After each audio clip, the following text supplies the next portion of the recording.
This right here is an AliExpress Lego pneumatic air compressor. Uh, Obviously, it looks like quite a mess, and that is because it didn't come with instructions. And when I finally found instructions, I couldn't figure out how I was supposed to hose the thing because it also didn't include instructions on that. So I guess before I get into that whole mess, I'm going to go over just the overall thing itself. I bought this thing for about $35 on AliExpress. Considering that AliExpress is known for bad quality, I would say that this actually was pretty decent quality. The building experience was not that bad, honestly. It had some pretty decent part quality. Here and there, it was missing a few parts. Not having instructions really doesn't help either. This black hose also wasn't included along with some of the stuff up here.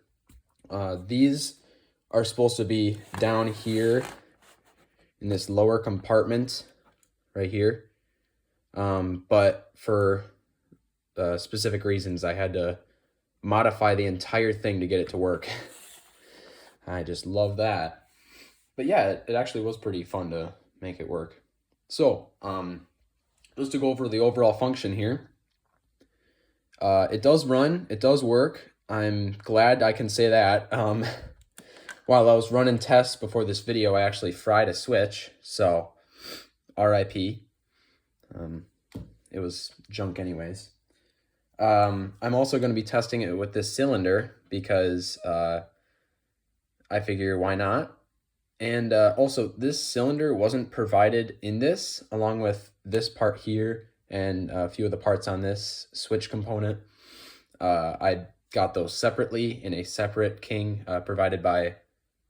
What did I say, King? I meant kit provided by Mold King, as you can see on the side here. Yeah, I bought like a big surplus of those parts, so I'll be making some videos about that. So first of all, just the overall sound. It is kind of loud. If you want to hear it now, it actually is. So if you turn this switch and put the switch in here to center, you can start storing the compressed air and, of course, compressed air. So let's hear that. I'm going to do some close-ups here.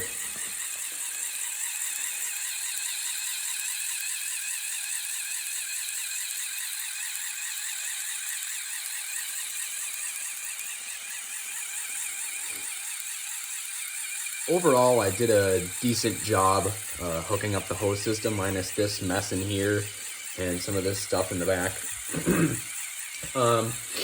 Also, this here on the top is the air-controlled valve, and when it reaches, honestly, I don't know at this point what the PSI was on this meter. If I bring this up to the camera as well, once it reaches a specified PSI that I cannot think about, 30, never mind, then this automatically locks up via this switch here, or this, not switch, sorry, this cylinder.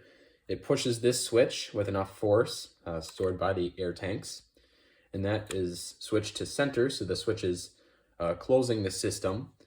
And I got that half of the system to work, but the problem is once I dump it through emptying out on this switch right here, I put a ball on it just to make it easier to flip. If you flip it one way, you'll hear that sound. I love that sound, honestly.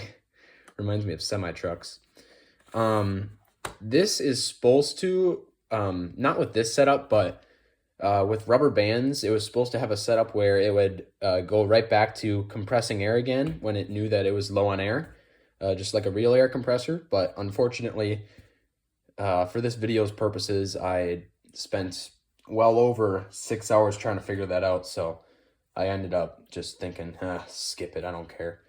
But yeah, other than that, it's a pretty decent compressor. I mean, you can still do this to turn it back on.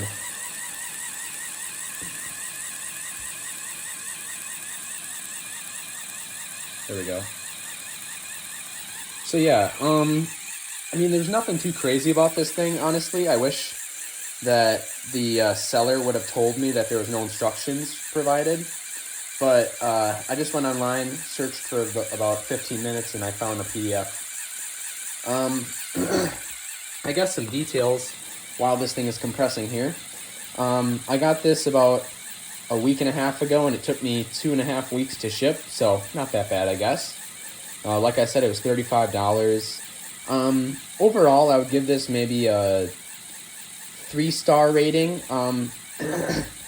I guess the reason I took off 2 stars from it is because, for one thing, I had to put a whole new switch on it. And for another thing, it just took so much time with all the hose work and the reconfiguring, and half the time the battery box would, its LED indicator would actually stop being green and it would turn gray, and I'd have to flip it off because, or not that way, like, I just have to turn it off because the last time that I had a battery box that did that, it was my old battery box that I sent some pictures in my community post, and the thing stopped glowing, and the next thing you know, it just popped and smoked, and the thing never worked again. So I'm going to assume that is bad for these things, so when they turn gray, turn them off, I'm going to guess. Honestly, I don't know. Yeah, I don't know. Sometimes this switch is a little goofy because right now it's running to 40 PSI, which is a bit odd. I don't know what the deal with that is. Also, as I've been using this thing, it's been more and more... Sorry, I had to scoot in to the camera here. As you can see, the gear has a little bit of gray powder on it. That's the gear behind it. Because that gear is like just rubbing on it enough that it just starts to take little bits off of it and wear it down. I'd say after this video, I'm going to make another about a modified compressor that works better than this. Right now I'm looking into a better battery box as well, just because I don't trust the stuff that comes from the heart of China. I've had some pretty bad experiences with Lego compatible parts that come from the middle of China. So, I mean, nothing against China or anything, but they don't have the best quality Lego parts. And I'm sure many of you in the comments will agree with that. Let me know what your experience is on China and Lego is.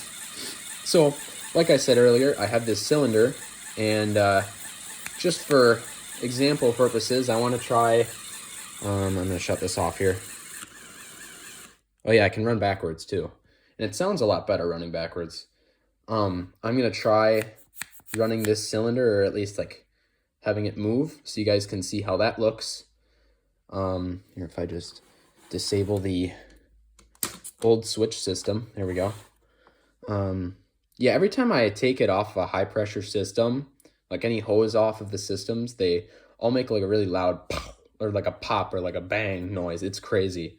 Sometimes I'm worried that something's gonna shoot into my eyes or something. Because when I'm in the basement, I don't wear safety glasses doing this stuff, you know. I mean, usually I wear glasses, but I don't have anything crazy on my eyes, so it'll be like one of those videos where the razor blade goes super close to my eye, just like 1 inch away, right in my glasses frames or something. Ridiculous. Oh, my light's flickering. That's weird. Anyways, though, yeah. Now to show you guys this, as you can see, it does, if I push that down by flipping it the other way, I'll show you that. Bring this up for you guys. Back to center. Air in the cylinder. The gauge goes down because we lost a lot of pressure. I don't know if you guys, sorry. I'm trying to get a better camera angle these days. I've noticed that rewatching some of my videos, they don't have the best angles. Oh, this way it's supposed to put it down. I guess there's not enough pressure in the tanks. But yeah, like I said earlier, I'm going to be making a much better compressor out of this because obviously this is great, but it could definitely be a way better. So yeah, that's all I got for today's video. Thank you guys so much for watching. You know, be sure to like, share, subscribe. I'm not going to be doing very many videos now on Dollar Tree Dollar Builds channel. So if you know anybody who has like a subscription on that channel, have them check this channel out, because that's like secondary channel. This is the main channel now.